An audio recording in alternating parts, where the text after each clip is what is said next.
Finally ভণ্ড পাকিস্তানীসকলে 15 ফেব্ৰুৱাৰীত ভাৰতৰ বিৰুদ্ধে T20 ৱৰ্ল্ড কাপৰ মেচখনত খেলিবৰ কাৰণে পাকিস্তান গভৰ্ণমেণ্টৰ পৰা ইমেইল যোগে বাৰ্তা প্ৰেৰণ কৰিলে যে 15 তাৰিখত হ'বলগীয়া ভাৰতৰ বিৰুদ্ধে T20 ৱৰ্ল্ড কাপ মেচখনত আমি অংশগ্ৰহণ কৰিম আৰু আমাৰ নাটক সম্পূৰ্ণৰূপে ইয়াতেই পৰিসমাপ্তি।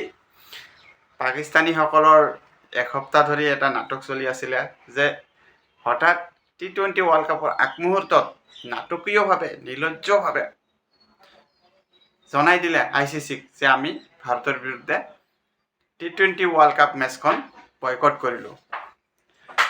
যি পাকিস্তানীসকলে ভাৰতৰ বিৰুদ্ধে পৰাজয় বৰণ কৰিবৰ কাৰণে মেচখন বয়কট কৰাৰ সিদ্ধান্ত লৈছিল আৰু অৱশেষত ICCৰ পৰা বিভিন্ন চাপ পাই বা ফাইন লাগিবৰ ভয়ত অৱশেষত পাকিস্তানীসকলে মেচখন খেলিবৰ কাৰণে স্বীকাৰ কৰিলে।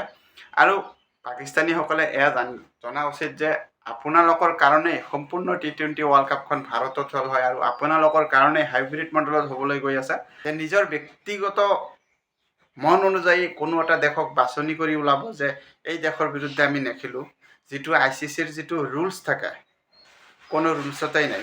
আৰু অৱশেষত ডাঙৰ এটা ফাইনৰ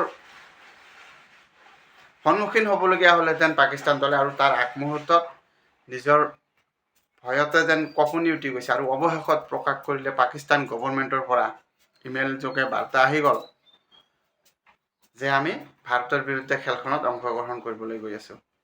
তো গাইজ ভিডিঅ'টো লাইক কমেণ্ট শ্বেয়াৰ কৰি দিয়ক। আৰু প্ৰথমৰ পৰা মই কৈ আছিলোঁ যে পাকিস্তানীসকলে অৱশেষত এদিন আগত হ'লেও খেলিব বুলি স্বীকাৰ কৰি ল'ব, কিন্তু তাৰ আগমুহূৰ্তত যিমান নাটক কৰিব পাৰে নাটক কৰিলে আৰু